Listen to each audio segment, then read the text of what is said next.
Sir मूर्ति थोड़ा side करवा दीजिए, मूर्ति थोड़ा साइड थोड़ा सा मूव कर रहे हैं। आप इधर रखवा दें। कोई दिक्कत तो नहीं ना, इसको एक पॉलिटिकल इशू बन जाए।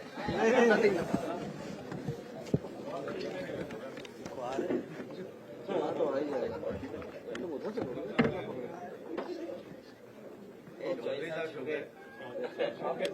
आगे कर दो, चौधरी साहब छिप गए, थोड़ा और मूव कर दो। अच्छा दिख रहा है, बस बस आप कुर्सी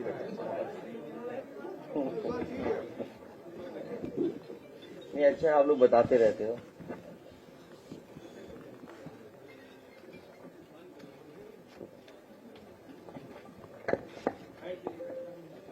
आए हुए सभी प्रेस के साथियों का बहुत बहुत स्वागत, अभिनंदन है।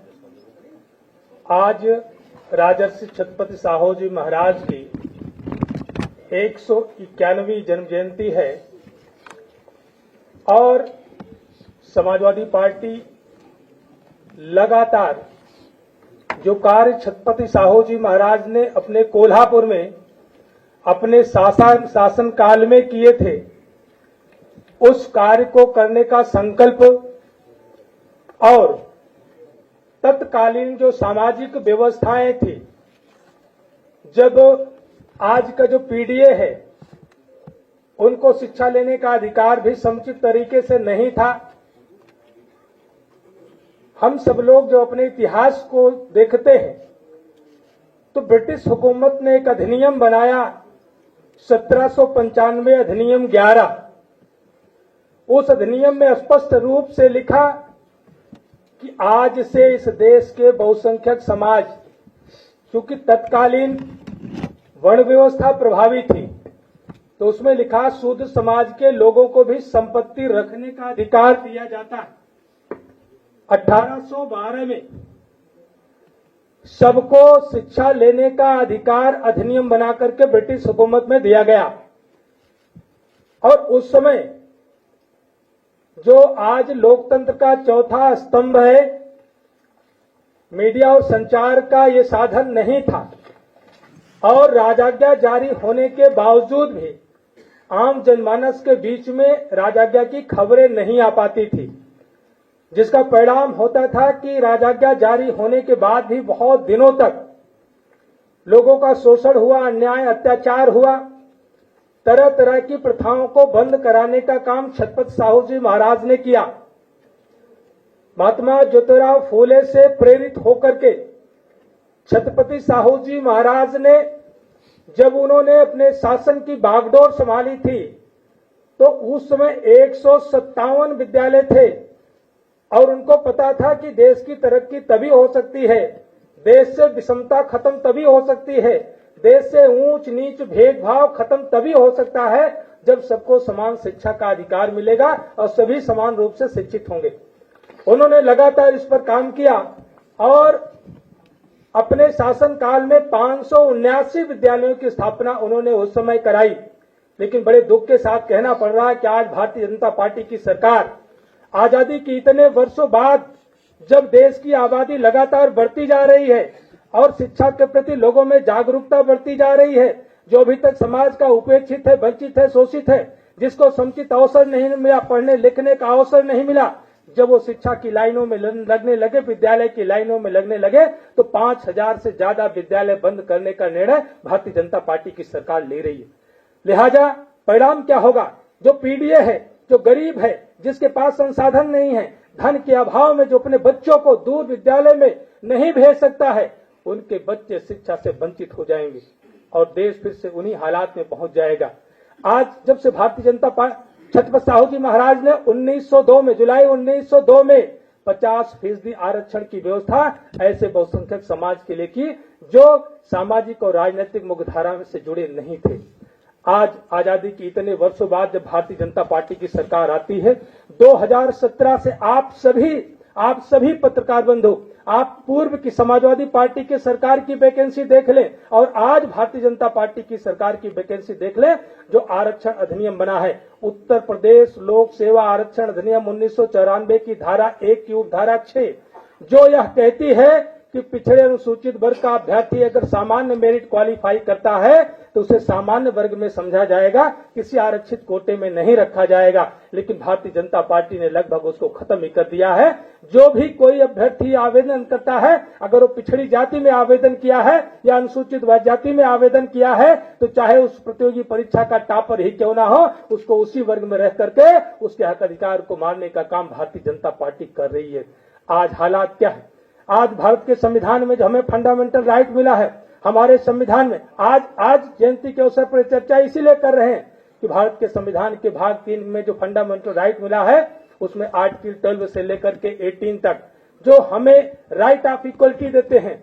आज तरह तरह की घटनाएं हो रही। कल आप सब लोगों ने, माननीय राष्ट्रीय अध्यक्ष जी ने आपको अवगत कराया कि एक व्यक्ति जो पिछड़ी जाति का है, यादव बिरादरी से है, अगर वह भागवत कथा कर रहा तो लोगों ने जाति पूछ करके उसको अपमानित करने का काम किया और ऐसा कृत्य करने का काम किया जो शायद ही आज के इस युग में पूरी दुनिया के किसी कोने में घटित होता हो कि मानव मूत्र से उसको जो है छिड़क करके उसको पवित्र करने की बात की गई हो। शायद पूरी दुनिया की यह पहली नजीर होगी, आजादी के इतने वर्षों बाद देश के लिए भी और पूरी दुनिया जहां वैज्ञानिक युग में जी रही है।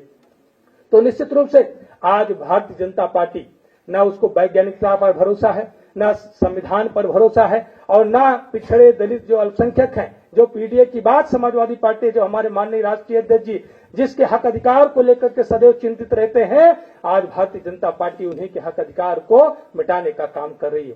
तो ऐसी जितनी भी भर्तियां भारतीय जनता पार्टी की सरकार में हुई हैं, वो सभी आरक्षण अधिनियम का पालन नहीं हुआ और वहीं पर जो हमें राइट ऑफ इक्वलिटी और राइट ऑफ फ्रीडम, जो right of freedom of speech जो हमारे भारत के संविधान का अंग है, आज भारतीय जनता पार्टी ने उनको खत्म करने का काम किया। अगर हमें शिक्षा लेने का अधिकार है तो हम शिक्षा दे क्यों नहीं सकते? सवाल राष्ट्रीय अध्यक्ष ने कहा और ये चर्चा का विषय बनता है कि क्या आप देश को फिर से उसी पुराने हालात में ले जाना चाहते हो?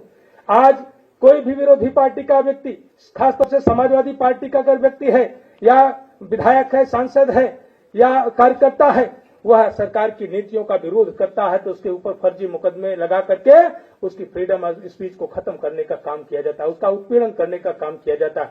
इन्हीं परिस्थितियों में जब छत्रपति साहू जी महाराज ने अंधविश्वास और पाखंड के खिलाफ राजआज्ञा जारी करके ऐसे शोषित वंचित लोगों को, जब उनको अपनी चिकित्सा कराने का अधिकार नहीं था, अस्पतालों में जब बीमार होते थे तो उनको चिकित्सा नहीं दी जाती थी, अछूत समझ करके दूर कर दिया जाता था, छत्रपति साहू जी महाराज ने राजआज्ञा जारी करके उनको चिकित्सा लेने, सुविधा लेने का अधिकार दिया और राजआज्ञा पत्र में यह भी निर्देश किया कि जो भी कर्मचारी या चिकित्सक इस राजआज्ञा की अवहेलना करेगा वह दंड का भागीदार बनेगा।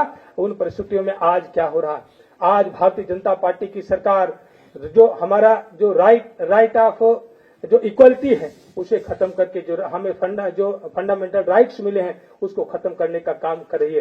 जो आरक्षण इतने दिनों के लंबे संघर्ष के बाद जो हमें मिला है, आज उस आरक्षण को खत्म करने का प्रयास किया जा रहा है। जहां पर पीडीए का बेटा, कम लिखा पढ़ा लिखा बेटा जहां जा करके नौकरी करता है, आज केंद्र सरकार के रेलवे विभाग में देख लेंगे तो बड़ी नौकरी के अलावा जितनी भी छोटी नौकरियां हैं जहां पर पीडीए जाकर के नौकरी करता था, वो सब आउटसोर्सिंग के माध्यम से भरी जा रही है, जिससे पीडीए के बच्चों, जो पीडीए का व्यक्ति आज भी वहीं पर जाकर के काम करता है, हर एक रेलवे प्लेटफॉर्म पर जाकर के देख लीजिए, 4th क्लास का जो एम्प्लॉय होगा वो पीडीए का ही होगा। लेकिन जब वो सरकारी कर्मचारी होता था तो उसको 50,000 रुपए तनख्वाह मिलती थी, जिसमें अपने बच्चों की पढ़ाई कराता था और बुजुर्गों की दवाई कराने का काम करता था। लेकिन आज भारतीय जनता पार्टी की सरकार ने जब उसको आउटसोर्सिंग के माध्यम से कर दिया तो वही व्यक्ति वही काम करेगा, उससे ज्यादा काम करना पड़ेगा, लेकिन उसको बदले में 12-13 हजार रुपए में संतोष करना पड़ेगा। न अपने बुजुर्गों की दवाई करा पाएगा, न बच्चों की पढ़ाई करा पाएगा। ये भारतीय जनता पार्टी का राष्ट्रवाद है, जो देश के नागरिकों के टैक्स से, उनके मेहनत से, कमाई से जो बनाई हुई संपत्तियां थी,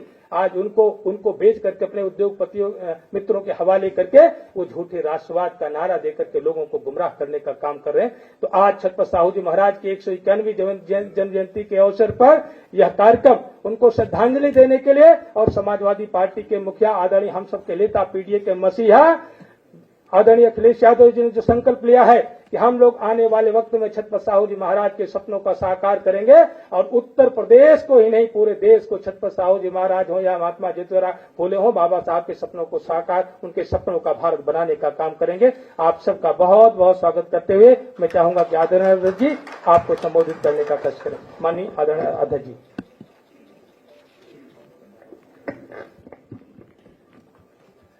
मैं धन्यवाद देता हूं डॉक्टर आर.के. पटेल जी, उनके साथ बड़ी संख्या में साथी जो मेरे साथ मंच पे बैठे हैं और सुबह से ही लगातार आज हम सब लोग मिलकर के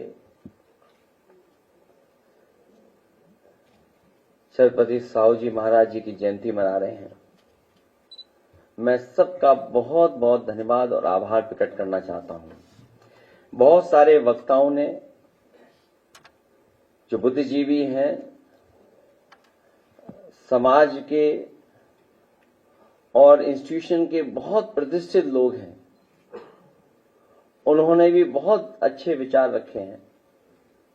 हम सब लोग उनके विचारों से और आज जब हम लोग बैठे हैं छत्रपति साहू जी महाराज जी की जयंती के अवसर पर संकल्प लेते हैं कि जो रास्ता छत्रपति साहू जी महाराज, बाबा साहब भीमराव अम्बेडकर जी, डॉक्टर राम मनोहर लोहिया, नेताजी और बहुत सारे महापुरुषों ने समय समय पर रास्ता दिखाया है, उस रास्ते पे चल करके सामाजिक न्याय के राज की स्थापना के लिए हम लोग लगातार संघर्ष और लड़ने का काम करेंगे। आज ये भी हमारे प्रदेश के अध्यक्ष जी ने, मैं बाद में कहूंगा कि केवल एक पैराग्राफ पढ़ देंगे कि आज ये तय किया है कि संविधान मान स्तंभ स्थापना दिवस, क्योंकि इसी दिन 26 जुलाई को हम लोगों ने ये कार्यक्रम किए थे। आने वाले समय में पूरे प्रदेश में आरक्षण दिवस 26 जुलाई को समाजवादी पार्टी ने संविधान मान स्तंभ स्थापना दिवस के रूप में मनाने का फैसला लिया है।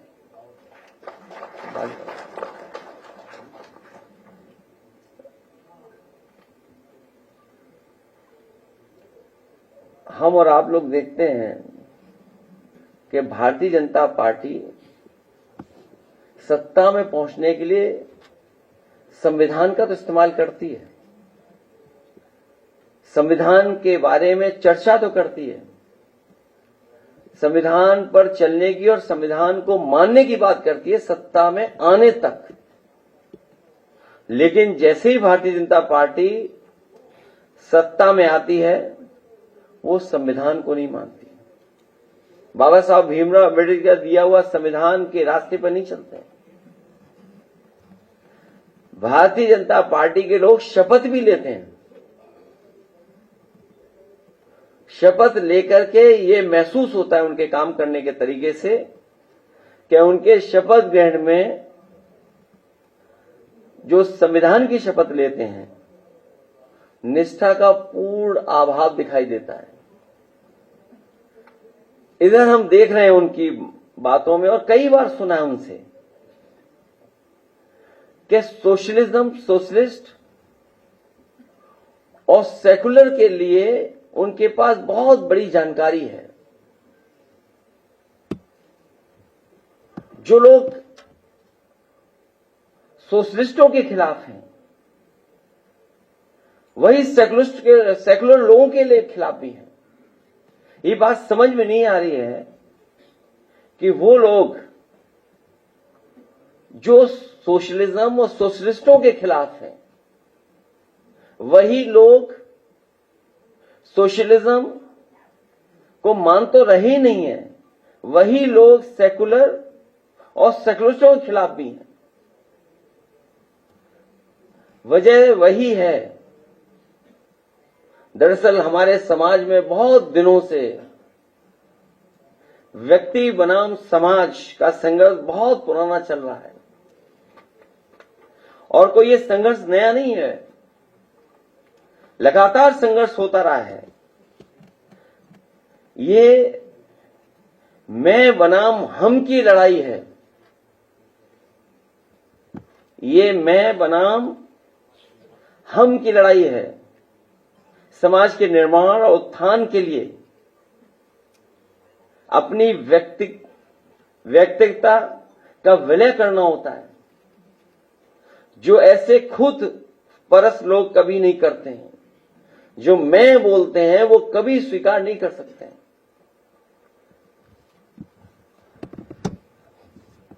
अपनी स्वार्थ सिद्धि में जो लोग लिप्त रहते हैं और हर समय सिर्फ अपने बारे में ही सोचते हैं, वो केवल अपने दंभ और अहंकार को ही पोषते हैं। उन्हें समाज से कुछ लेना देना नहीं होता है। ये खुदगर्ज लोग समाज और समाज से जुड़े हर विचार और शब्द के खिलाफ होते हैं, फिर वो शब्द चाहे सामाजिकता का हो या समाजवादी हो। इसीलिए चाहे सदन हो, सदन के बाहर हो या कोई महत्वपूर्ण कार्यक्रम हो, उसमें ये सुनने को मिलता है कि ये लोग इसी तरह के विचार प्रकट करते हैं। ये लोग वो हैं जो सामाजिकता और समाजवादी लोगों के खिलाफ हैं। ऐसे नकारात्मक लोग अपनी शक्ति बनाए रखने के लिए समाज को लगातार कमजोर करते जाते हैं। उनकी शक्ति का प्रदर्शन तभी हो सकता है जब समाज कमजोर दिखाई दे। इसीलिए लोग उस हर बात के खिलाफ होते हैं जिससे समाज मजबूत होता है। ऐसे लोग मूल रूप से सांप्रदायिक होते हैं। इसलिए ये पंथ निरपेक्षता, सेकुलरिज्म के धुर विरोधी होते हैं,